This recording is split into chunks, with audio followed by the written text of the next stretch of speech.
एक 38 इयर्स का आदमी, अच्छी नौकरी, अच्छा परिवार, सब कुछ नॉर्मल, लेकिन एक छोटी-सी उसकी आदत जिसने सब कुछ उसकी लाइफ का खराब करना शुरू कर दिया।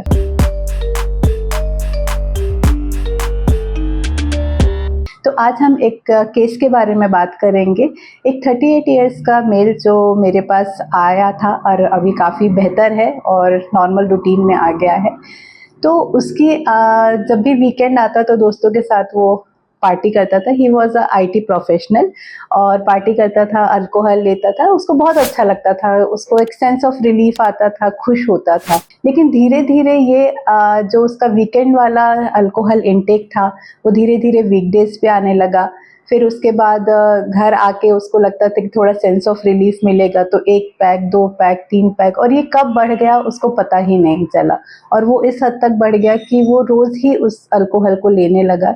जब उसकी फैमिली उसको बोलती कि तुम्हें इस चीज़ की आदत पड़ गई है, तो वो बोलता था नहीं, नहीं, ये तो मैं कभी भी छोड़ दूँगा, इसकी आदत नहीं है, इसको तो मैं सिर्फ़ खुशी के लिए लेता हूँ या एन्जॉयमेंट के लिए लेता हूँ। और यहाँ से शुरू हुआ उसका अल्कोहल यूज़ डिसऑर्डर।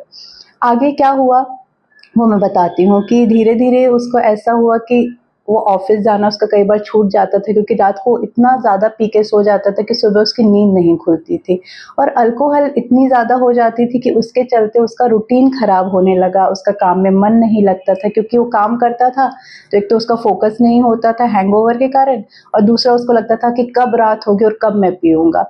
उस चक्कर में वो फ़ोकस नहीं कर पाता था। अगर घर वाले कुछ बोले इस आदत को लेके तो चिढ़ जाता था, मारा-पीटी होती थी घर में, बच्चों को भी मार देता था वो कई बार। और अगर फ़ोकस के साथ-साथ उसकी नींद भी ख़राब होने लगती थी, क्योंकि जिस दिन वो थोड़ा लेट अल्कोहल ले या जिस दिन उसकी कम इंटेक होता था अल्कोहल का, तो उसको नींद भी नहीं आती थी। उस चक्कर में वो बिंज ड्रिंकिंग करने लगता था कि कैसे भी कर कर नींद आ जाए। ये सब चलता रहा 2-3 साल तक।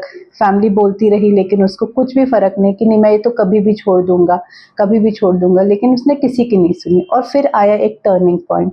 एक दिन अल्कोहल के नशे में उसने गाड़ी चलाई और उस गाड़ी का हुआ एक्सीडेंट, और जिसके कारण उसको सीवियर हेड इंजरी हुई। बट भगवान की दया थी कि बहुत ज़्यादा कुछ मेजर नहीं हो पाया। उसको हॉस्पिटल में एडमिट किया गया, जहाँ पे उसका प्रॉपर ट्रीटमेंट हुआ। और डॉक्टर्स ने ये भी डायग्नोस किया कि इनकी अल्कोहल की आदत को छुड़वाना पड़ेगा, नहीं तो आगे जाके ये और भी नुकसानदायक हो सकती है। उसको काफ़ी लोगों ने काउंसलिंग किया, डॉक्टर्स ने काउंसल किया, घर के लोगों ने, तो वो ट्रीटमेंट के लिए पहले तो तैयार नहीं हुआ, लेकिन उसको बाद में खुद लगा कि कहीं न कहीं अल्कोहल के चलते उसकी लाइफ में बहुत डैमेजेस हुए हैं, काम खराब हुआ है, फैमिली लाइफ खराब हुई है, बच्चों की परवरिश खराब हुई है। तो वो धीरे-धीरे उस चीज़ के लिए तैयार हुआ और फिर वो मेरे क्लिनिक में आया, जहाँ पे मैंने उसका ट्रीटमेंट शुरू किया। तो अगर अल्कोहल की आदत है तो सबसे पहले हम, अगर बहुत ज़्यादा अल्कोहल, तो पहले डिटॉक्सिफिकेशन शुरू करते हैं, जिसमें हम कुछ ऐसी मेडिसिन देते हैं कि जो अल्कोहल है उनके शरीर में वो पूरा चला जाए और उनको थोड़ा-सा लाइफ़स्टाइल प्रॉपर हो। फिर इसके बाद हम एंटी क्रेविंग मेडिसिन्स देते हैं, जहाँ पे अगर वो किसी कारण से थोड़ी बहुत अल्कोहल ले भी लें या फिर देख लें अल्कोहल, तो उनको उसके लिए क्रेविंग ना हो। तो एंटी क्रेविंग मेडिसिन्स होती हैं। फिर उसके बाद हम काउंसलिंग सेशंस भी देते हैं। और येस, नॉट मतलब यहाँ पे फैमिली सपोर्ट बहुत ज़रूरी होता है, क्योंकि इसके बिना हम कुछ भी नहीं कर सकते। तो फैमिली काउंसलिंग होती है और उनकी भी काउंसलिंग होती है जो अल्कोहल रहते हैं।